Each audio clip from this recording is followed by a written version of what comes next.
बाहरमुखी से अंतर्मुखी, मन को नियंत्रण में करना। अमृत बिंदु उपनिषद के अनुसार मन एव मनुष्याणाम कारणम बंध मोक्षयोः बंधाय विषयासक्तम मुक्तै निर्विषयम स्मृतम। अर्थात केवल मन ही मनुष्य के बंधन का कारण है, यह मोक्ष का साधन भी है। जो मन इंद्रिय भोगों में आसक्त है बंधन का कारण है, जबकि आसक्ति रहित मन मोक्ष की ओर ले जाता है। अमृत बिंदु उपनिषद और ब्रह्म बिंदु उपनिषद दोनों लगभग एक ही हैं, केवल शब्दों का थोड़ा बहुत फेरबदल है। अमृत बिंदु का शाब्दिक अर्थ है अमृत की बूंद। आध्यात्मिक साधक के लिए मन उसका सबसे बड़ा शत्रु भी हो सकता है और सबसे अच्छा मित्र भी। उसके बंधन का कारण भी बन सकता है और मोक्ष प्राप्ति का साधन भी। इसलिए आंतरिक यात्रा में मन के स्वभाव को समझना और सीखना कि उसे वश में कैसे किया जाए, यही सबसे महत्वपूर्ण है। भगवद गीता के अनुसार बंधोरात्मात्मनः तस्य येनात्मा एवात्मना जिताः अनात्मनः तु शत्रुत्वे वर्तेतात्मेव शत्रुवत्। अर्थात जो मन को वश में कर लेता है, मन उसका सबसे अच्छा मित्र है। जो मन को वश में नहीं कर पाता, मन उसका सबसे बड़ा शत्रु है। मन का स्वभाव। धर्म ग्रंथों में कहा गया है, हालांकि मन एक है, लेकिन यह 3 अलग अलग स्तर पर काम करता है: चेतन, अवचेतन तथा परम चेतन। जो चेतन और अवचेतन मन को निर्मल, प्रकाशमय और नियंत्रित कर लेते हैं, केवल वे ही मन की परम चेतन अवस्था तक पहुंच सकते हैं। परम चेतन अवस्था में मन निर्मल रहता है। धर्म ग्रंथों के अनुसार मन 2 प्रकार का है, उज्ज्वल और मलिन। सांसारिक इच्छाओं और तृष्णाओं से भरा मन मलिन और इच्छा रहित मन उज्ज्वल मन कहलाता है। शायद इसीलिए कहा जाता है, इच्छा रहित मनुष्य परमात्मा के समान है। बृहदारण्यक उपनिषद के अनुसार मनसैवानुद्रष्टव्यम, अर्थात निर्मल मन के द्वारा ही ब्रह्म के वास्तविक स्वरूप को देखा जा सकता है। मलिन मन चाहे कितना ही बुद्धिमान क्यों ना हो, इंद्रियों के ज्ञान से परे कुछ नहीं जानता, ना ही उसे समय और स्थान की सीमा से परे का कुछ ज्ञान होता है। ऐसा मन आत्मा परमात्मा के अस्तित्व के आध्यात्मिक सत्यों से अनजान होता है। मलिन मन स्वभाव से ही अधीर, अस्थिर, चंचल, उग्र और अड़ियल होता है। यह नशे में धुत बंदर की भांति ऐसे उछलता कूदता है मानो किसी बिच्छू ने काटा हो। शंकराचार्य इसको विशाल सिंह कहकर वर्णन करते हैं। शंकराचार्य के विवेक चूड़ामणि के अनुसार इंद्रिय सुखों के घने जंगल में एक विशाल सिंह घूमता रहता है, जिसे मन कहते हैं। विचारों के एक अंतहीन प्रवाह में बहते रहना मन का स्वभाव है। यह निरंतर आंतरिक वार्तालाप में उलझा रहता है, कभी किसी निर्णय के पक्ष में तो कभी उसके विपक्ष में वाद विवाद करता है, कभी अतीत पर पश्चाताप करता है तो कभी भविष्य की योजना बनाता है। मन पुस्तकालय की तरह है, जिसमें पूर्व और वर्तमान जन्मों की घटनाओं की पुस्तकें अचानक खुलकर व्यक्ति को विचलित कर देती हैं। वैसे मन की अपनी कोई ताकत नहीं, इसे अपने मालिक के दृष्टिकोण और उसकी प्रवृत्ति से ताकत मिलती है, जो उसकी अतीत की स्मृतियों, भविष्य की चिंताओं और वर्तमान की आकांक्षाओं से प्रभावित होती रहती है। यह मन का स्वभाव है कि वह कभी संतुष्ट नहीं होता। जैसे ही एक इच्छा पूरी होती है, मन सैकड़ों और खड़ी कर देता है। विचारों और इच्छाओं का आपस में गहरा संबंध है। किसी वस्तु या विषय का निरंतर चिंतन करने से उसमें आसक्ति पैदा हो जाती है और उसे पाने की इच्छा जाग उठती है। इच्छा और अधिक सोच विचार को जन्म देती है। वास्तव में इच्छाएं एक ऐसा ज्वालामुखी हैं जिनमें से विचारों का लावा फूट फूट कर बाहर निकलता रहता है।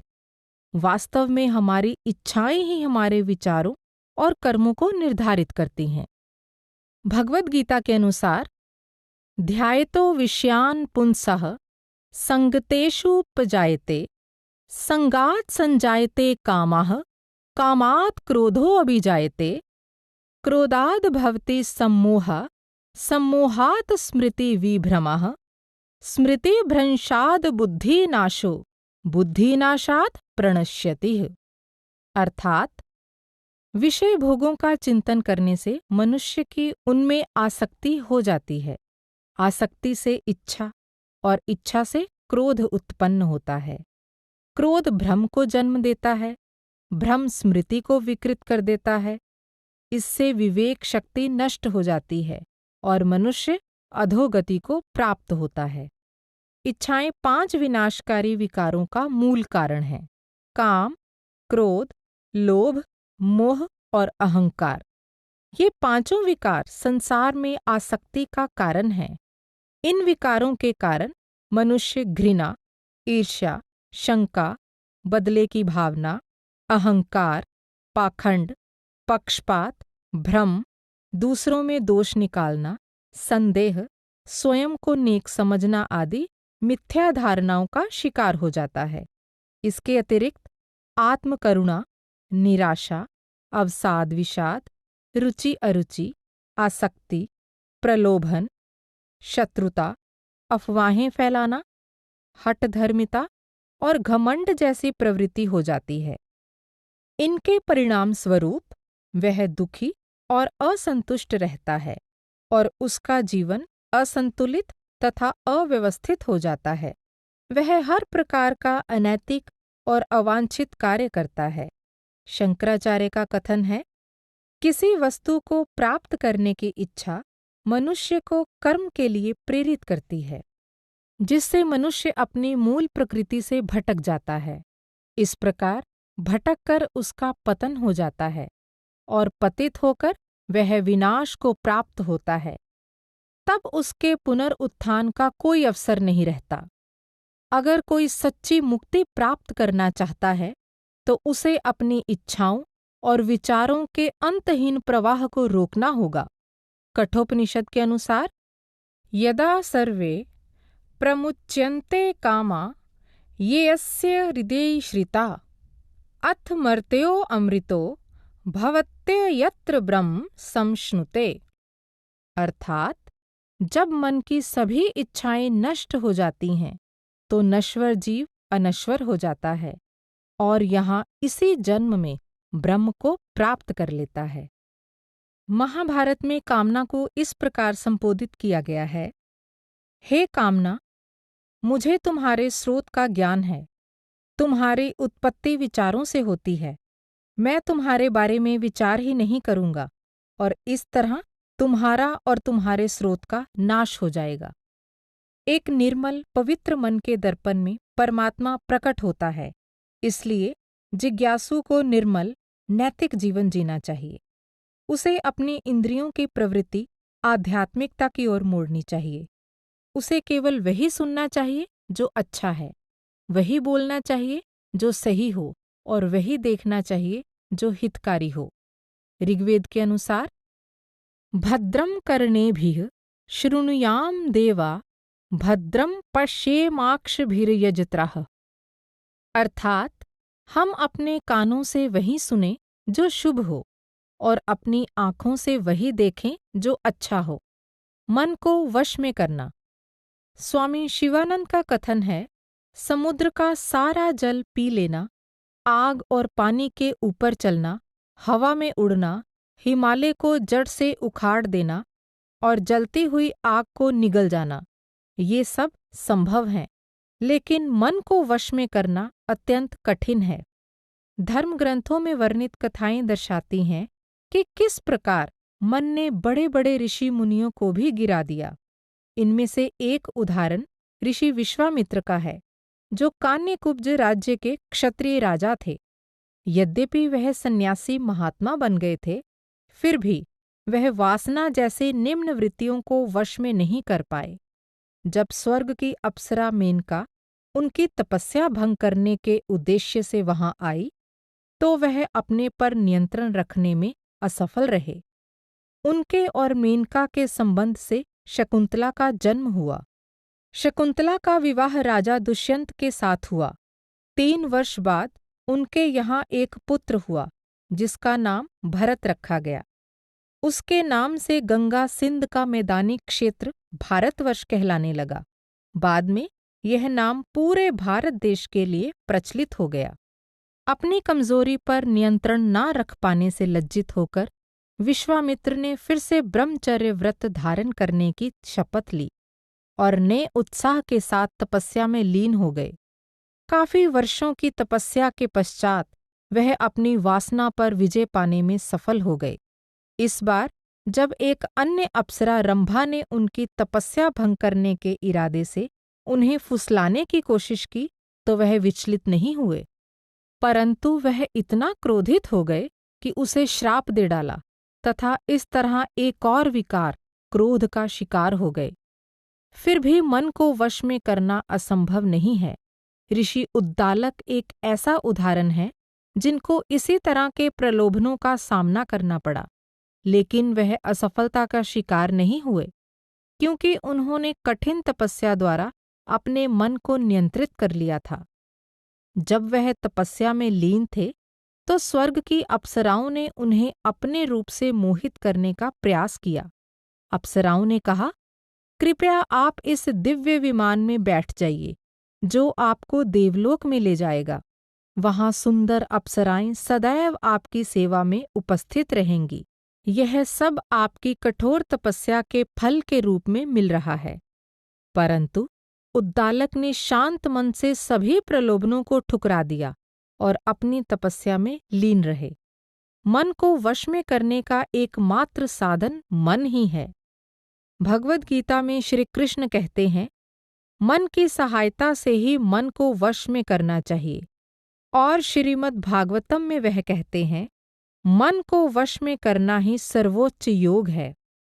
मैत्रायणी उपनिषद के अनुसार, तपसा प्राप्यते सत्वं, सत्वात् संप्राप्यते मनः, मनसा प्राप्यते ही आत्मा, यमाप्त्वा न निर्वर्तत इति। अर्थात आत्म संयम से मन पवित्र होता है। मन की पवित्रता से विवेक की प्राप्ति होती है। विवेक से आत्मज्ञान प्राप्त होता है और जिसे आत्मज्ञान हो जाता है वह फिर जन्म मरण के चक्र में नहीं आता। फिर मन को वश में कैसे किया जाए? एक विचारधारा के अनुसार यदि मन का कहना मानकर उसकी प्रत्येक इच्छा की पूर्ति कर दी जाए तो अंततः थककर शांत हो जाता है, लेकिन यह धारणा मिथ्या है। वास्तव में इच्छाओं का कोई अंत नहीं और ना ही इन सब की पूर्ति की जा सकती है। वे निरंतर बढ़ती रहती हैं। इच्छाओं की पूर्ति करने से वे समाप्त नहीं होती। थोड़े समय के लिए शांत हो जाती हैं, लेकिन फिर और अधिक तीव्रता से सामने आकर खड़ी हो जाती हैं। दूसरी विचारधारा यह है कि मन को वश में करने के लिए कठोर कदम उठाए जाएं, जैसे कि शरीर को कष्ट और यातना देना, इंद्रियों का दमन करना, आबादी से दूर किसी एकांत स्थान पर रहना। ये विधियां भी कोई बहुत लाभदायक नहीं हैं। स्वयं को यातना देने से कुछ समय के लिए इच्छाओं से किनारा किया जा सकता है, लेकिन इच्छाओं का दमन अवसाद का कारण बन सकता है, क्योंकि इससे मन की इच्छा पूर्ति की भावना और गहरी होती जाती है। केवल स्थान बदल लेने से भी मनुष्य अपनी तृष्णाओं से मुक्त नहीं हो सकता, क्योंकि वह कहीं भी जाए मन तो उसके साथ ही जाएगा। वेदांत में मनुष्य के विषय भोगों की इच्छा की निंदा नहीं की गई। वेदांत में यह सुझाव नहीं दिया गया कि जो मोक्ष प्राप्त करना चाहता है उसे सन्यासी बन जाना चाहिए। उसमें सिर्फ इतना परामर्श दिया गया है कि आध्यात्मिक साधक को अपनी बेलगाम इच्छाओं, लालसाओं और तृष्णाओं को नियंत्रण में रखने का प्रयत्न अवश्य करना चाहिए। उसे आत्म संयम का सुझाव दिया जाता है, जैसा कि गीत गोविंद में कहा गया है। यदि वीणा के तार को ज्यादा कस दिया जाए तो संगीत का सुरताल नहीं रहता। यदि इसे ढीला छोड़ दिया जाए तो संगीत ही नहीं निकलेगा। वीणा के तार न ज्यादा ढीले छोड़ो और न ज्यादा कसो। धर्म ग्रंथों और योग के साहित्य में मन की विचार तरंगों को वश में रखने के कई साधन बताए गए हैं। सर्वप्रथम यह विश्वास किया जाता है कि मन जो सदैव उच्छृंखल इंद्रियों के प्रभाव में आकर कार्य करता है, उसका बुद्धि, ज्ञान, तर्क और विवेक शक्ति द्वारा मार्गदर्शन किया जा सकता है, उसे वश में किया जा सकता है। कठोपनिषद में इस विषय में एक बड़ा सुंदर दृष्टांत है। इसमें शरीर की तुलना एक रथ से की गई है। इंद्रियां इस रथ में जुते घोड़े हैं। इंद्रियों के विषय भोग वह मार्ग है जिस पर रथ को चलना है। मन उन घोड़ों की लगाम है और मनुष्य की बुद्धि या विवेक रथ को चलाने वाला सारथी है, जिसे घोड़ों का मार्गदर्शन करना है। आत्मा इस रथ का स्वामी है तथा सारथी और घोड़ों को सदैव इसकी आज्ञा का पालन करना चाहिए। कठोपनिषद में कहा गया है, यह तु अविज्ञानवान भवति अमनस्कः सदा अशुचिः न स तत् पदमाप्नोति संसारं चाधिगच्छति। यस्तु विज्ञानवान भवति स मनस्कः सदा शुचिः स तु तत्पदमाप्नोति यस्माद् भूयो न जायते। विज्ञान सारथिर्यस्तु मनः प्रग्रहवान् नरः सो अध्वनः पारमाप्नोति तद्विष्णोः परमं पदम्। अर्थात जो अपनी विवेक बुद्धि के अनुसार नहीं चलता, जिसका मन पर कोई नियंत्रण नहीं और जो हमेशा अशुद्ध आचरण वाला है, वह कभी अपने लक्ष्य तक नहीं पहुंच सकता और जन्म मरण के चक्र में ही फंसा रहता है। परंतु जो विवेक से काम लेता है, जिसका मन पर पूरा नियंत्रण है और हमेशा निर्मल आचरण वाला है, ऐसा मनुष्य लक्ष्य को प्राप्त कर लेता है और उसका दोबारा जन्म नहीं होता। जो सारथी के रूप में विवेक से काम लेता है और जो मन की लगाम को काबू में रखता है, वह अपनी यात्रा की मंजिल पर पहुंच जाता है। इस प्रकार परम पद को प्राप्त करता है। स्वामी निखिलानंद का कथन है कि कठोपनिषद में रथ के इस दृष्टांत द्वारा आत्मनियंत्रण के लिए विवेक तथा आंतरिक शांति, इन दो गुणों पर अत्यधिक बल दिया गया है। उनके अनुसार मनुष्य जन्म का लक्ष्य वही प्राप्त कर सकता है जो मन को वश में करके अपने विवेक द्वारा आत्मा और अनात्मा के अंतर को समझकर ध्यान साधना करता है। स्वामी रंगनाथानंद इसके अंतिम श्लोक की व्याख्या इस प्रकार करते हैं, जब मनुष्य की मानसिक और शारीरिक शक्ति विवेक से कार्य करती है तो महान आश्चर्य घटित होता है। तब उसकी जीवन यात्रा के प्रत्येक कदम पर उसके जीवन शक्ति में वृद्धि होती है। मनुष्य परमात्मा की ओर तभी अग्रसर हो सकता है जब उसका मन शांत, स्थिर और नियंत्रित हो। आध्यात्मिक मार्ग के साधक के लिए मन को वश में करने का दूसरा उपाय अपने आप को अपने विचारों से अलग करना है और इन विचारों को इस तरह देखना है जैसे पर्दे पर कोई फिल्म देख रहा हो। विचारों के प्रति ऐसी उपेक्षा मन को शांत करने में सहायक होती है। जब मनुष्य स्वयं अपने विचारों को साक्षी या दर्शक के रूप में देखता है, तब उसका मन उसके अस्तित्व से अलग हो जाता है। मन को वश में करने का एक और महत्वपूर्ण साधन अपने भोजन पर नियंत्रण रखना है। इसके पीछे धारणा ये है कि जैसा खाए अन्न वैसा होवे मन। छांदोग्योपनिषद के अनुसार हमारे भोजन के सूक्ष्म अंश से हमारे मन के सार तत्व का निर्माण होता है। जो भोजन हम खाते हैं 3 भिन्न भिन्न रूपों में परिवर्तित हो जाता है।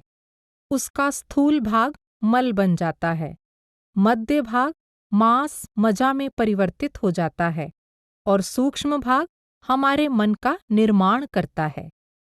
जैसे दही को मथने से सूक्ष्म भाग ऊपर आ जाता है और मक्खन में परिवर्तित हो जाता है, इसी प्रकार जो भोजन हम खाते हैं उसका सूक्ष्म भाग मन में परिवर्तित हो जाता है। जब भोजन शुद्ध है तो मन भी शुद्ध बनेगा। मन की शुद्धि से निरंतर परमात्मा की स्मृति बनी रहती है। परमात्मा की निरंतर स्मृति से मनुष्य उन बंधनों से मुक्त हो जाता है जो उसे इस संसार में बांधे रखते हैं। शंकराचार्य का कथन है कि उपर्युक्त उद्धरण में भोजन से अभिप्राय प्रत्येक उस वस्तु से है जो हम इंद्रियों द्वारा ग्रहण करते हैं, जैसे कोई दृश्य, ध्वनि या गंध आदि। मन पवित्र हो जाता है से अभिप्राय है कि मन हर प्रकार के घृणा, द्वेष, आसक्ति या भ्रम आदि से मुक्त हो जाता है। ये भाव मन को अशांत करते हैं, जिनके कारण मन पर नियंत्रण करना कठिन हो जाता है। इसीलिए मद्यपान करना, नशीले पदार्थ आदि लेने से परहेज करना चाहिए। यह बात महत्वपूर्ण है कि इस प्रकार का कोई खाद्य पदार्थ, पेय या औषधि ना ली जाए जिसे लेने की आदत पड़ जाए और जिससे नशा होने लगे। उचित खान-पान, विशेषकर कम मात्रा में पौष्टिक सात्विक भोजन लेना, मन को नियंत्रित करने में सहायक होता है। अध्यात्म मार्ग के साधकों को राजसिक तथा तामसिक भोजन के बजाय सात्विक भोजन का सुझाव दिया जाता है, ताकि रजोगुण और तमोगुण के बजाय उनके अंदर सात्विक गुणों, निर्मलता, हल्कापन, तालमेल और प्रसन्नता की प्रधानता हो। भगवद गीता में सात्विक, राजसिक और तामसिक भोजन की व्याख्या इस प्रकार की गई है। आयुः, सत्व बल, आरोग्य, सुख प्रीति विवर्धनः, रस्या स्निग्धाः स्थिरा, हृद्या आहाराः सात्विक प्रियाः, कटु अम्ल लवण, अतिउष्ण तीक्ष्ण रूक्ष विदाहिना आहारा राजस्य श्रेष्ठा, दुख शोकामय प्रदाः, यातयामं गतरसं पूते पर्युषितं च यत्, उच्छिष्टम् अपि चामेध्यं भोजनं तामस प्रियम। अर्थात सात्विक प्रकृति के लोगों को ऐसा भोजन अच्छा लगता है जिससे आयु, जीवन शक्ति, स्वास्थ्य, प्रसन्नता और सुख बढ़ते हैं। ऐसे पदार्थ भी प्रिय हैं जो रसयुक्त, नरम, पौष्टिक और शरीर के अनुकूल हैं। राजस प्रकृति वाले लोगों को कड़वे, खट्टे, नमकीन, बहुत गर्म, तीखे, रूखे और दाहकारक भोजन अच्छे लगते हैं। इनसे चिंता, विषाद, रोग उत्पन्न होते हैं। तामस प्रकृति वाले लोगों को बासी, स्वादरहित, दुर्गंधयुक्त, सड़ा हुआ, अस्वच्छ और दूसरों का बचा हुआ जूठा भोजन अच्छा लगता है। दूध, मक्खन, फल, सब्जियां, शहद, खजूर, बादाम, गेहूं, जौ आदि अनाज और दालें आदि सात्विक भोजन के उदाहरण हैं। राजसिक और तामसिक पदार्थ जिनसे परहेज रखना चाहिए, उनमें अति मसालेदार, नमकीन पदार्थ, मिठाइयाँ, प्याज, लहसुन, मांस, मछली और सड़े हुए भोजन शामिल हैं।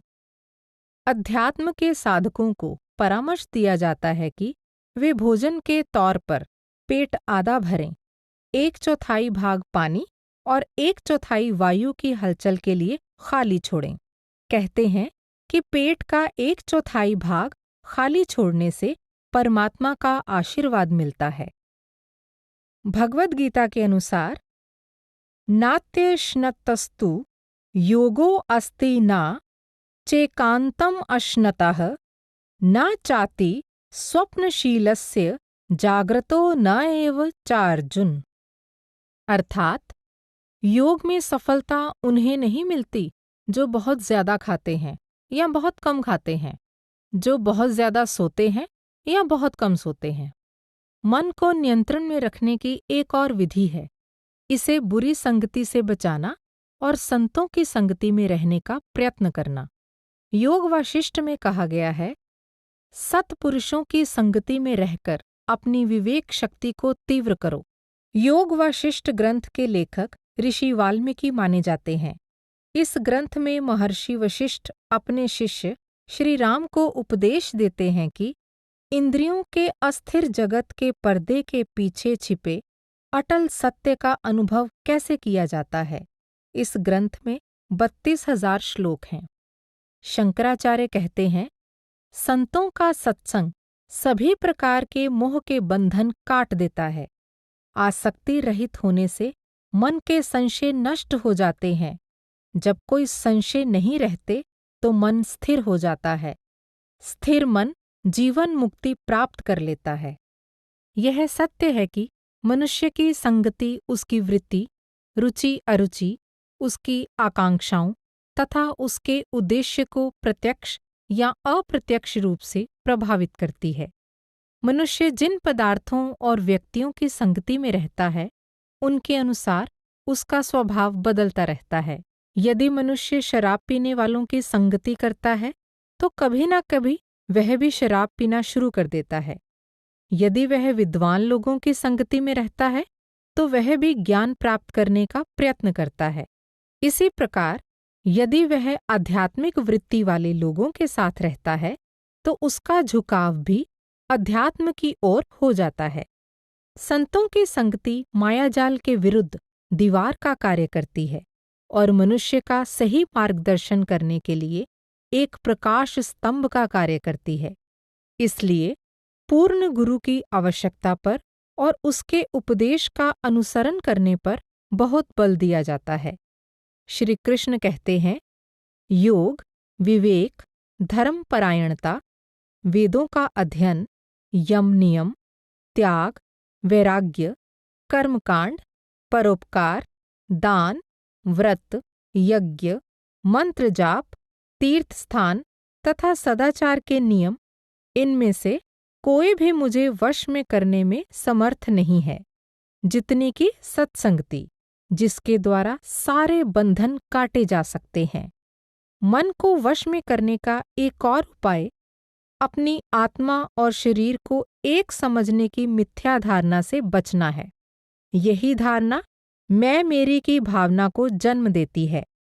धर्म ग्रंथों में उपदेश है कि हमें स्वयं को शरीर नहीं समझना चाहिए, क्योंकि हम शरीर नहीं हैं। उपनिषदों का कथन है, तुम वह हो। यह कथन आत्मा और परमात्मा की एक रूपता की ओर संकेत करता है। जो मन परमात्मा की तरफ उन्मुख होता है, उसे आसानी से वश में किया जा सकता है। वेदांत मन को वश में करने के लिए निम्नलिखित 4 साधनों को अपनाने की प्रेरणा देता है। इसका वर्णन शंकराचार्य के तत्वबोध तथा स्वामी सदानंद के वेदांत सार में किया गया है। ये 4 साधन इस प्रकार हैं। 1. विवेक। अच्छे बुरे, सही गलत, नाशवान अविनाशी में अंतर कर सकना विवेक है। विवेक द्वारा मनुष्य को यह ज्ञान होता है कि सारा दृश्यमान जगत अस्थिर, अस्थायी और मिथ्या है। केवल वह ब्रह्म ही अपरिवर्तनशील, अनश्वर और शाश्वत सत्य है। शंकराचार्य कहते हैं, ब्रह्म सत्यम जगन मिथ्या, अर्थात केवल ब्रह्म ही सत्य है, जगत मिथ्या है। 2.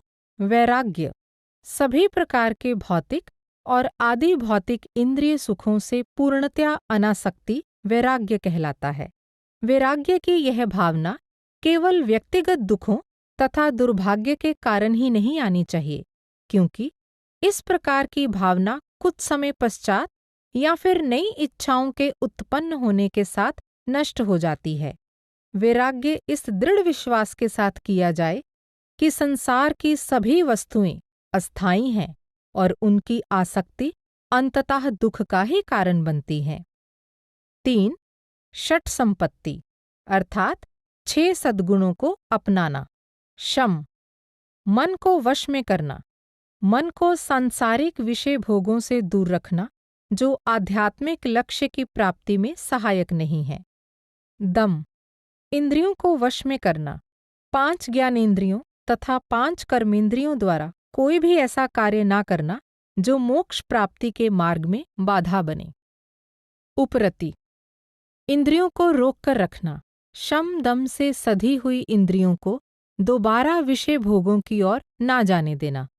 सेंट्रल चिन्मय मिशन ट्रस्ट द्वारा प्रकाशित पुस्तक शंकराचार्य का तत्वबोध के पृष्ठ 15 पर उपरति के बजाय उपराम शब्द का प्रयोग किया गया है। उपराम का अर्थ है अपने कर्तव्यों का दृढ़तापूर्वक पालन करना। बाद में रामकृष्ण मठ के स्वामी सुनिर्मलानंद द्वारा अनुवादित पुस्तक तत्वबोध में उपरति शब्द का प्रयोग किया गया है, जिसका अर्थ है मन और इंद्रियों को अंतर्मुख करना। तितीक्षा, सभी विपरीत परिस्थितियों अर्थात सुख दुख, लाभ हानि, गर्मी सर्दी और अमीरी गरीबी में धैर्य रखना। श्रद्धा, धार्मिक ग्रंथों तथा अपने गुरु में श्रद्धा और विश्वास रखना। समाधान, मन को पूरी तरह परमात्मा की ओर लगाना, सत्संग सुनना और सुशीलता, विनम्रता, धैर्य और साहस आदि सद्गुणों को धारण करना। 4. मुमुक्षुत्वम अर्थात मोक्ष प्राप्ति की तीव्र इच्छा। यहाँ तीव्र इच्छा से अभिप्राय अधीरता नहीं है। अधीरता आत्मविश्वास की कमी का सूचक है। दूसरी ओर यही तीव्र इच्छा मन को एकनिष्ठ होकर सत्य को जानने के लिए प्रेरित करती है।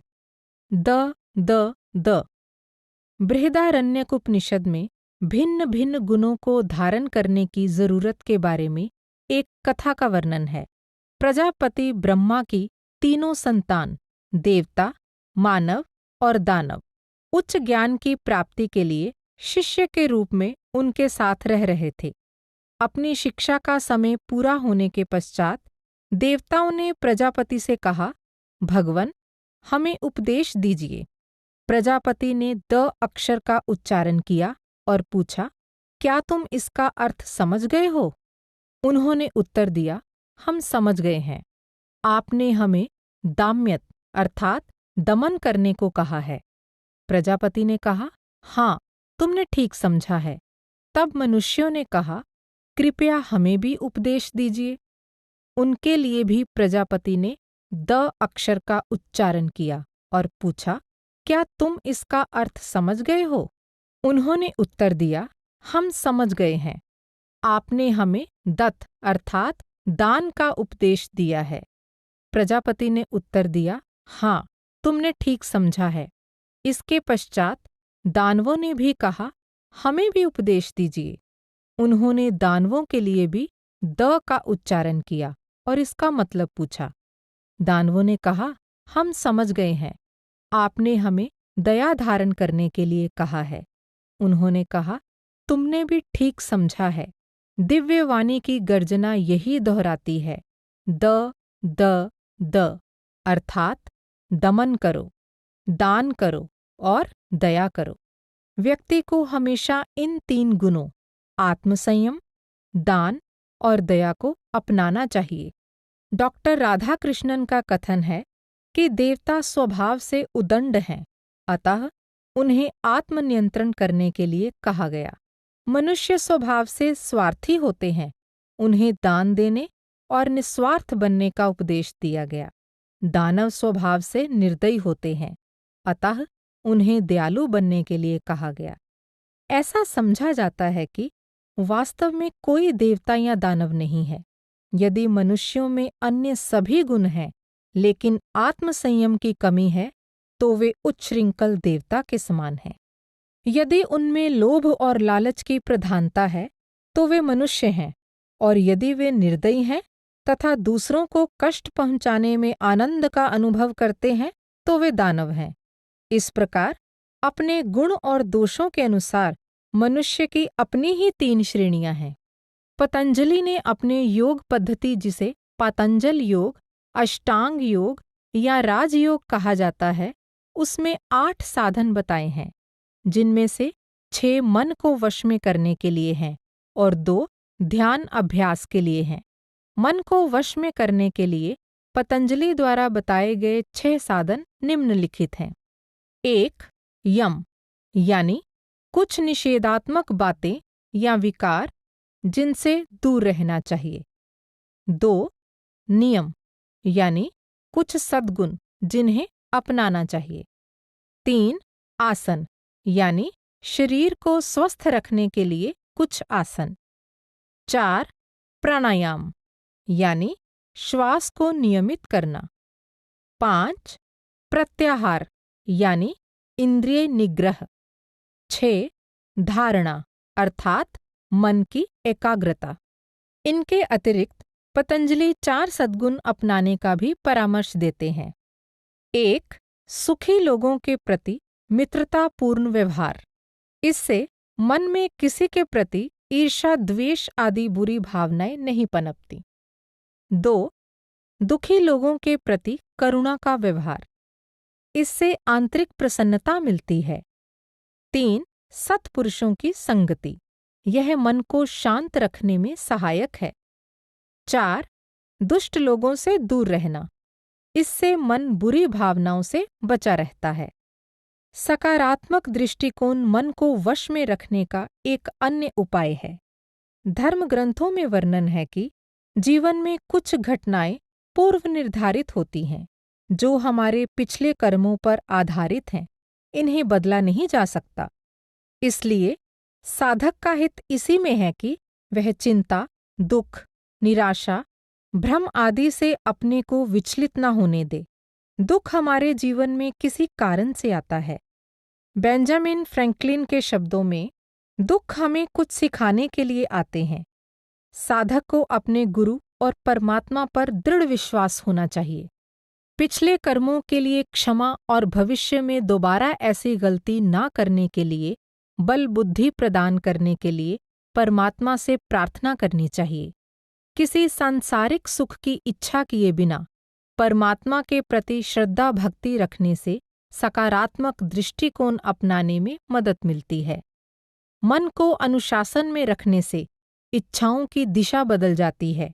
इससे अभिप्राय इच्छाओं को दबाना या दमन करना नहीं है, बल्कि यह इच्छाओं से बचने की एक सकारात्मक और सक्रिय प्रक्रिया है, जो मन में परिवर्तन लाती है, जैसे ऊर्जा को बिजली में परिवर्तित किया जाता है। मन को अनुशासन में रखने से अभिप्राय अनियंत्रित इच्छाओं का त्याग करना है। यहाँ अनियंत्रित शब्द जानबूझकर प्रयोग किया गया है, क्योंकि वैराग्य का अर्थ अपने अस्तित्व का त्याग नहीं है। यह उसी प्रकार है जिस प्रकार सूर्य का पर्याप्त प्रकाश मिलते ही हम बिजली बुझा देते हैं। वैराग्य एक आध्यात्मिक दृष्टिकोण है। अपने तृप्त मन से सांसारिक मोह और विषय भोगों से मुंह फेर लेना वास्तव में वैराग्य है। वैराग्य में इंद्रिय सुखों की आसक्ति धीरे धीरे किसी ऊंची सत्ता के प्रेम में बदल जाती है।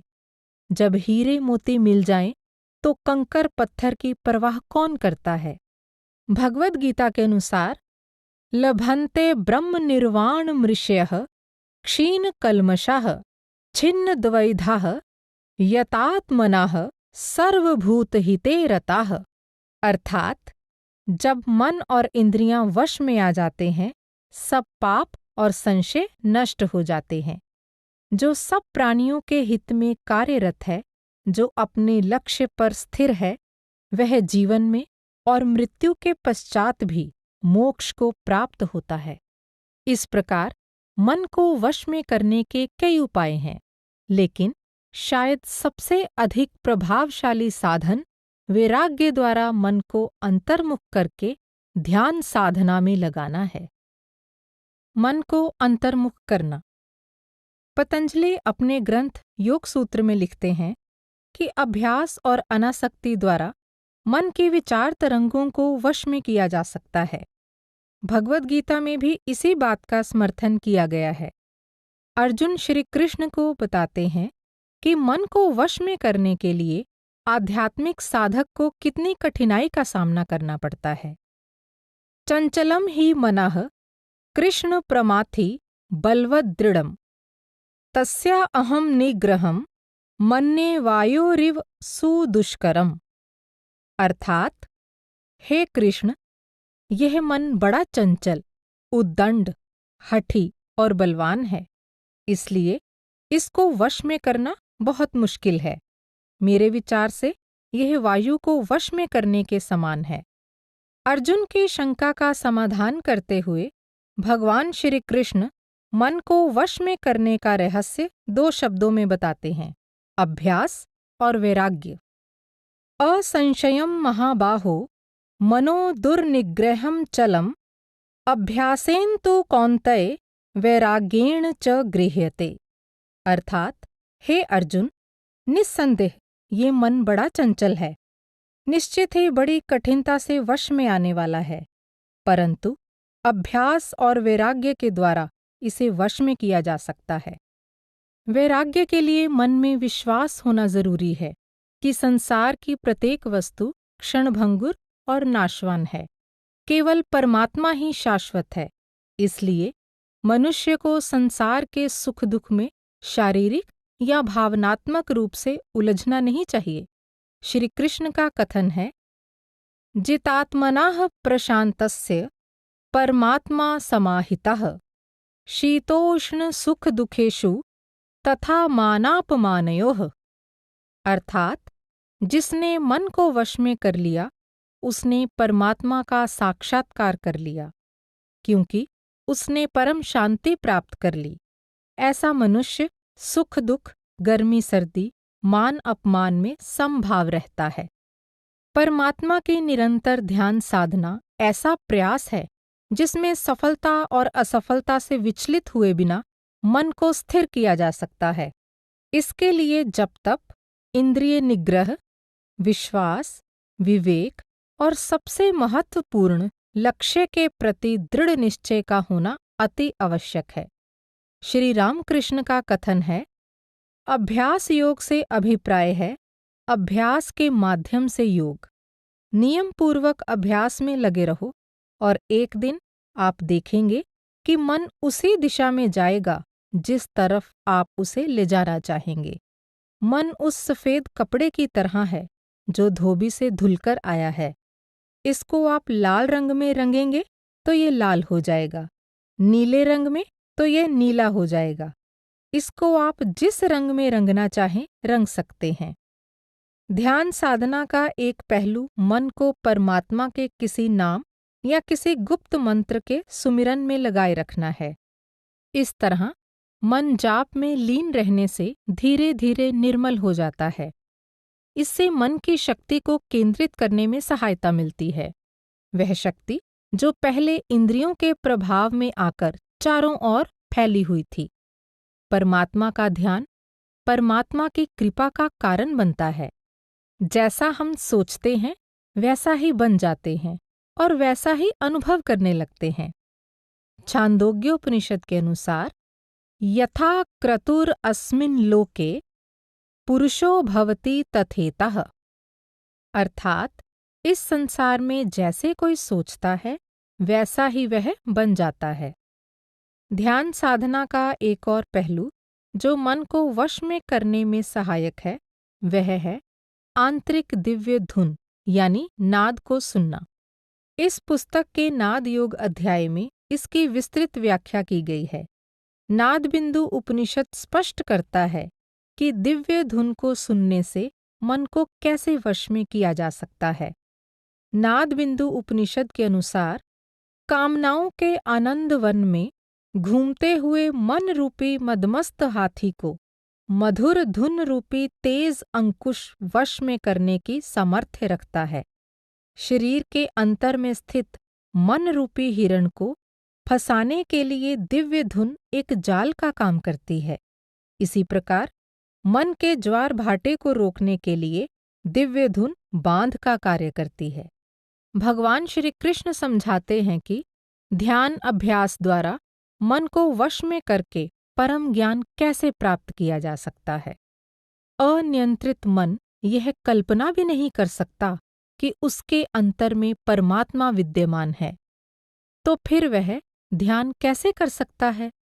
ध्यान के बिना शांति कैसे मिल सकती है? और शांति के बिना मनुष्य को सुख कैसे मिल सकता है? जिस प्रकार जल में तैरती हुई नौका को वायु अपने वेग से खींचकर मार्ग से भटका देती है, उसी प्रकार इंद्रियों के विषयों का वेग मन को चलायमान कर देता है और उसे अपने लक्ष्य से भटका देता है। जो इंद्रियों को वश में कर लेता है, मैं उसे प्रबुद्ध कहता हूँ। शंकराचार्य अपनी एक टीका में लिखते हैं कि जीवन में अपना लक्ष्य निर्धारित करना और फिर तन मन से उस लक्ष्य की पूर्ति में जुट जाना ही तपस है। मनुष्य जन्म की पूर्णता उसके शारीरिक स्वास्थ्य या उसकी बौद्धिक उपलब्धियों में नहीं, बल्कि उसकी आत्मिक जागृति में निहित है। जीवन का कोई उद्देश्य परमात्मा के साक्षात्कार से उत्तम नहीं हो सकता। छांदोग्योपनिषद के अनुसार यो वै भूमा तत्सुखम नाल्पे सुखमस्ति, अर्थात उस असीम में ही परम आनंद है, अन्य किसी सीमित वस्तु में नहीं।